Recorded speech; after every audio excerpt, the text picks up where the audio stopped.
Hey, families, your sister Jocelyn here, and welcome to another episode of Faith on the Journey.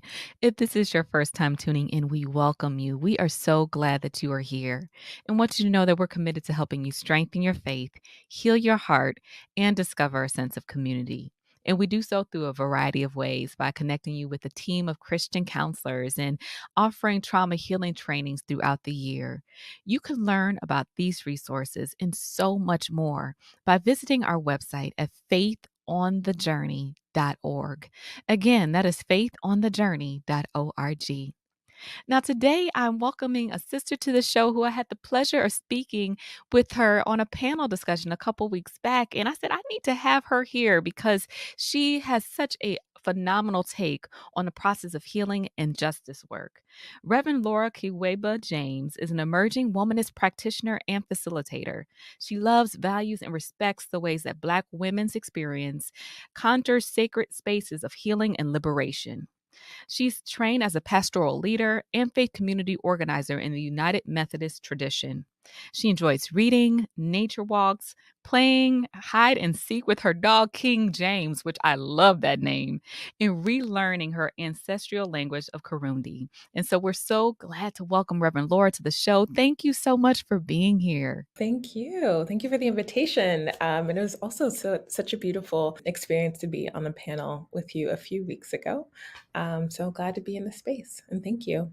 Yeah, well, I would love for our audience to learn a little bit more about you and your story and what led you to accept this call in working in ministry. Yeah, when I'm always thinking about like with that question of my own lineage and what grounds me in the present moment of my vocation and my call.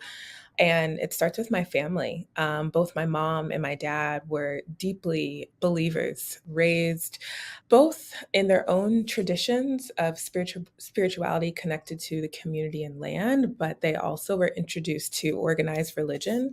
My dad was educated through Quaker missionaries, and my mom Roman Catholic missionaries. Where we're from, Burundi, Africa, in Gitega, Burundi, is a city where my family grew up. And so, kind of with that foundation, they always instilled within me and my older brother and I just a sense of like faith is what grounds you, faith is what keeps you. But another part of my history is that in 1972 and 1994, there was a genocide that happened in Burundi. Where both in 1972, my dad lost a lot of his family and friends. And in 1994, my mother lost her father and her brother. And the reality of war, state and community violence has a generational trauma that has always been with me, and has is deeply with my dad. And as a pastor and as a facilitator, I think that is an experience and a history that I'm always navigating of what to do with this generational trauma. My father's response to it and how he equipped kind of us to move through it was through a position of forgiveness that was grounded in the church, right? That if God created us and Jesus in the sense of who always forgives, like, why do we hold conflict, right? If we were created through grace, right? It was always kind of like the struggle of me of like, how do we forgive with unnecessary violence like genocide, like community and state sanctioned harm? Like, what do we do with that? And so I took those questions to seminary and had the most brilliant teachers, Reverend Dr. Cedric Johnson, Reverend Dr. Beverly Mitchell, Reverend Dr. Josiah Young, have to lift up their names, who deeply formed me in the sense of like, how then do we connect our faith into right relationship where when trauma and violence happens, we can move forward by, yes, lamenting, which is something that I feel like my family has always done. But then there's this, how do we imagine returning to relationship with one another? And then I've kind of, with those questions, has deeply informed my vocation and my call to justice. I serve as the director of grassroots organizing for the United Methodist denomination, in one of the agencies, General Board of Church and Society. And so there's this real task within our work of justice, especially for me as I understand justice as not just the absence of oppression, but truly being in right relationship, then like what does right relationship require of us? Especially when we see so much injustice in the world, especially in the midst of trauma, especially in the midst of harm and violence. Like, how then do we transform, which is one of our part of a mission statement in the United Methodist Church is to make disciples of Jesus Christ for the transformation of the world. And so, what is required of us in that transformation? We have the power of the Holy Spirit, but then also what in our humanity needs to be transformed so that we can be in right relationship. So, that's, I mean, yeah, I cannot believe I summarized that in such a good way. Man, I really appreciate this work around the justice, social justice that you do, and you used a term when we were talking before we started recording, healing justice, and I hadn't heard that before, and I would love for you to define that a little bit more and talk about that process around healing justice. Yeah, healing justice was a term that was introduced to me when definitely at the beginning of 2020, with the reality of the pandemic, the murder of George Floyd, Breonna Taylor, Ahmaud Arbery, and this time where we are literally seeing almost everything repeated again that we saw in the 1980s, like with Rodney King. And so there was this question in 2020 in the midst of both the pandemic and another public execution of a Black man of like, what are we moving for? Like, what are we moving towards? Like, what are we moving towards in the sense that is literally not repeating the same harm that we continue to see? Because it's almost like we've seen this murder of George Floyd. Like, it's consistently a narrative within the US. And so, how do we disrupt that? And so, Kara Page, who is both the co founder of the Kindred Southern Healing Justice Collective, and also the co author with Erica Woodland of Healing Justice Lineages, Dreaming at the Crossroads of Liberation, Collective Care, and Safety. It was Kara Page who introduced me to how healing justice can be practiced. And specifically, I want to define it. These are Kara Page's words and the words of the Kindred Southern Healing Justice Collective. But healing justice is a political strategy conceived in 2005 and formally launched in 2006 by the Kindred Southern Healing Justice Collective to intervene and respond on generational trauma and systemic oppression and build community and survivor led responses rooted in Southern traditions of resiliency to sustain our emotional, physical, spiritual, psychic, and environmental well being. And so when I connected with Care Page in 2020 and I started hearing just kind of the story and understanding of healing justice, it also came up in other parts of my work around climate and environmental justice. I also found a place that made sense of my own lineage and my own journey, right? Like as I shared, coming up from a history of two parents that have been impacted by genocide, trauma, and war. Even in 2020, both with the murder of George Floyd and then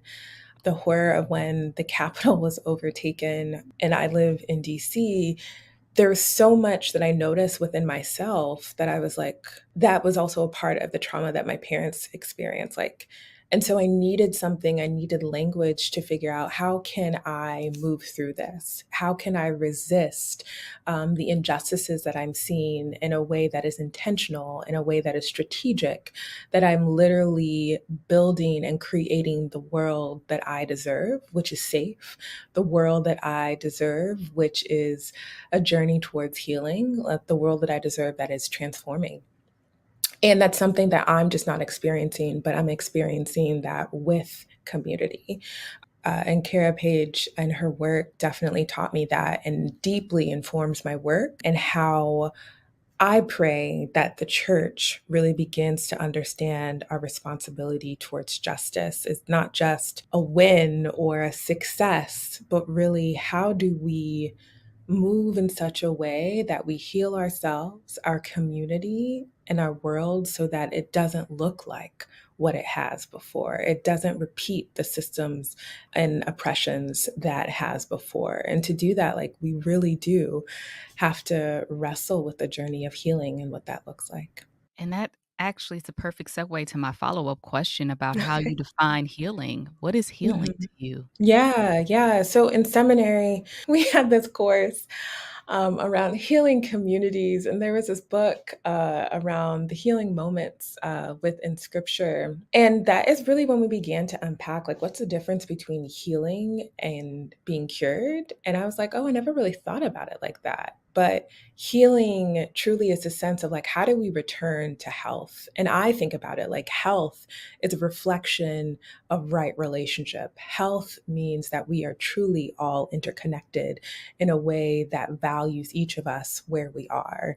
And cure is literally to rid of disease. It's almost just focused on the thing that is causing disconnect or discord, but it's not focused on the totality of who we are as people, of who we are in right relationship with land, with God, with ourselves and community. So there are things that I do believe can be cured, but I think for myself, the real goal that we all should be striving for is like, what does it actually mean to transform and be a part of the journey towards healing? That literally everything that we touch and are in relationship with truly can be seen in this vision of healing that then allows us all to truly be connected in a right and just way. I really appreciate that definition. And in our conversation earlier, you also drew the connection between healing and liberation. And I would love for you to expound on that. Yeah, definitely. Ooh, that's such a, whew, that is healing and liberation. So when I think about health, right? Healing in terms of like, how do we return to right relationship? How do we become healthy again? And one aspect of health is like, being connected to the whole. And Dr. Shauna Murray Brown has this definition of freedom is for the individual and healing is for the collective. Oh, I'm sorry. She says freedom is for the individual and liberation is for the collective. And so when I think about healing, it really, you can't do it by yourself. A lot of folks that I've like encountered are kind of like, yeah, I'm on my healing journey. And I was like, yes, you are, but you're in community in that process.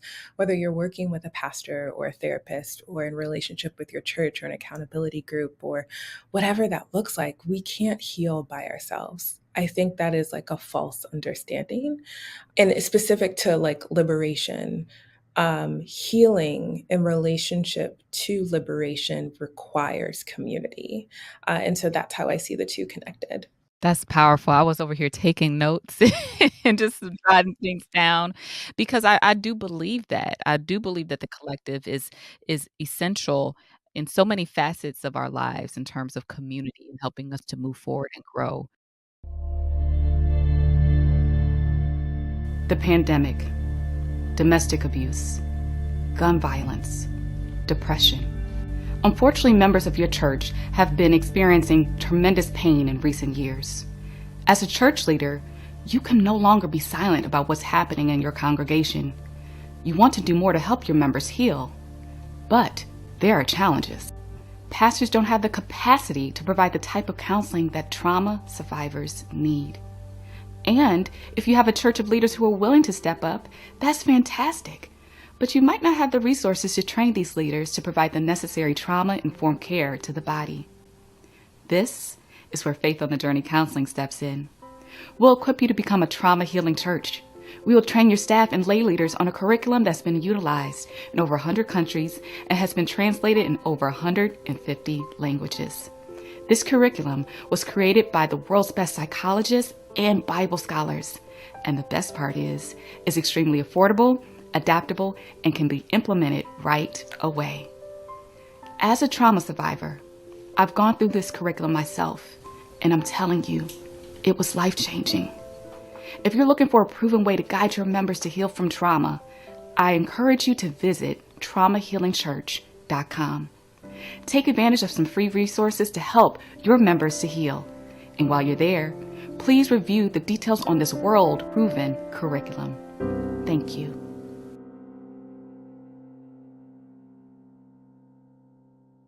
And so for you, as a pastor doing this work, how have you integrated this into your work as a shepherd of a congregation to create a healing congregation and community? Yeah. So I am not in a local congregation anymore. I serve the denomination. And so I am a part of multiple churches' annual conferences. But I am service to the whole connectional church. But I am a part of a local church that cares for me very much when I'm able. And I think for me, it's just about relationship. It's about relationship as well as a sense of within our discipleship, how can we be disciplined in terms of our understanding to transform? And transform not in just something that is outside of us, but also within us, so that we can be working towards a sense of healing, justice, transformation that is both within ourselves, in our communities, and like beyond. I know I said earlier that like healing cannot just happen as an individual, and I agree with that, but I do think that there are aspects of our healing that often like start with us, right? That there are internal questions that we have to ask ourselves. And so I feel like a lot of my pastoral presence is within that spiritual direction, that I sit with folks, whether that's one on one or even in big facilitations, and we ask questions that haven't been asked. And initially within this work, I kind of struggled with that. I always kind of thought like, oh, we need to be doing something. I need to be creating something. But it was so powerful as folks began to ask and sit in the questions, the visions of what justice needs to look like, both not just in the communities, but within the individuals who are doing the work towards justice and also the dynamics on the teams themselves. And I realized that a real part of my own pastoral vision when it comes to healing justice is like asking, these questions that haven't really been considered about, what does justice mean to you? What are your values around that? How do you practice that within the teams that you're a part of?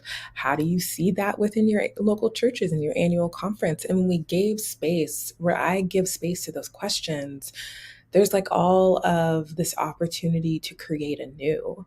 And so that has really been a blessing for me, to really be able to hold that space and to facilitate those questions in a way that invites the possibility of what healing can help us imagine and practice so that we can be in right relationship with ourselves, with one another, and God.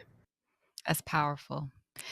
And in your work, you talked about rest quite a bit when we spoke at an event together, rest being a form of resistance. But I'm also curious as the role that rest might play in someone's healing process. Can you talk a little bit about that?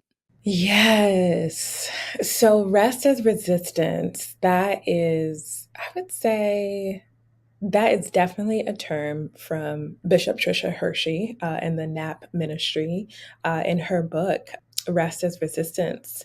And, early on in ministry, one of the questions that some of my mentors asked is like, Laura, when do you just take a break? When do you just rest? Like, I remember one of my mentors were like, what are you reading? Why are you reading that? That's too intense. Like, read something easy. And this was in college, I didn't really understood what they were talking about. I was just like, I want to read this for my formation. But now I'm realizing that rest, especially within and I want to be careful when I say this, especially within the context of the US and the reality of settler colonialism. And so, what I mean by that is the fact that the US was known as Turtle Island.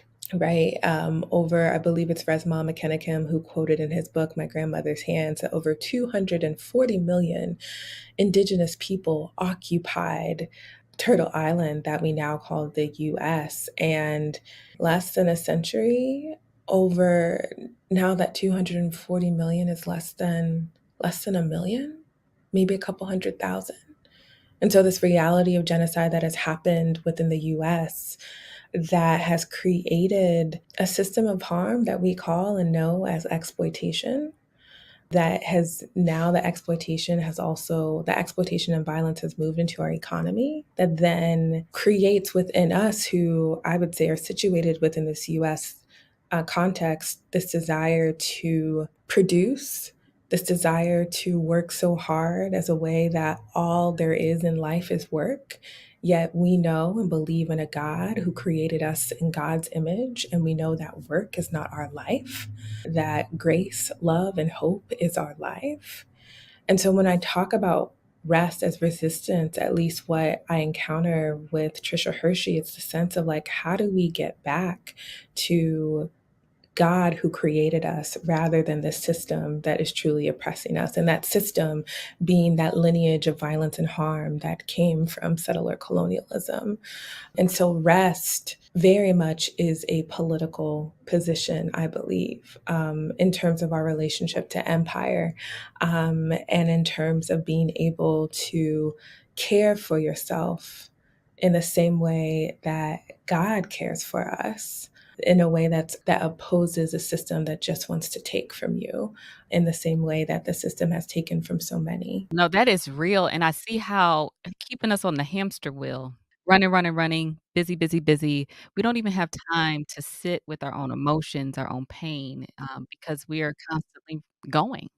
So around the work of addressing generational trauma, healing justice, and just a number of things that you spoke to today, if you were to sum up maybe 1 or 2 initial steps that someone might take to get involved in this work, even on the individual level, what would you suggest? I would definitely go and purchase the book by Kara Page and Erica Woodland, Healing Justice Lineages, Dreaming at the Crossroads of Liberation, Collective Care, and Safety. I feel like that text is so groundbreaking in terms of being able to understand the lineages of healing justice that existed even like within this context of the United States, like that is Turtle Island. Like I feel like that is such a foundational text. And then I would start with your own story and really ask yourselves, like, what are your own lineages? If you know any of your lineages, in terms of folks who came before you, are still around, and I pray that they are, or that you can commune with them in your own quiet and reflection time to begin having conversations around what does healing look like. Because I think the one thing that does come up in healing justice is this sense of our lineages, especially when it comes to enslaved Africans within the US, and especially the Black church that is a cousin to African spirituality, as Dr. Josiah Young would name. There's so much evidence of healing despite the systems of oppression and violence that we've lived through, that Black folks have lived through in the US. And so I think definitely getting that book and starting to ask yourself and your family these questions of like, what are your lineages of healing? What does healing look like? Because I would even say for me, right, my healing lineages, my dad was grounded in this understanding of forgiveness from Jesus, right? Like Jesus taught him to forgive.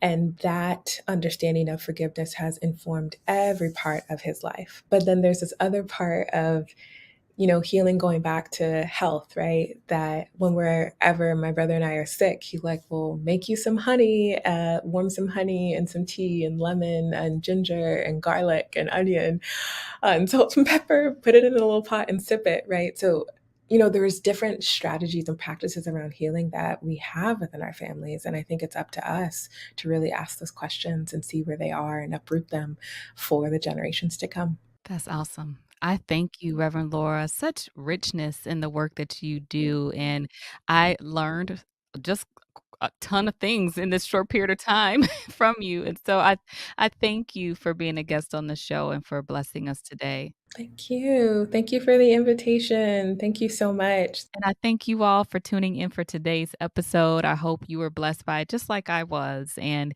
if you enjoyed, do me a favor and leave a 5-star review on Apple Podcasts. That helps us to reach more people and let individuals know the impact we're creating. Also, we're on YouTube, so you can check us out there and subscribe and share this with a friend. And if you're looking for additional resources like a Christian counselor, or you're looking to start a trauma healing ministry at your church and want to learn how to run trauma healing groups, please contact us on our website at faithonthejourney.org. Again, that is faithonthejourney.org. So that's it for this week, family. Thank you for tuning in. And until next time, you keep your faith on the journey. I'll see you soon.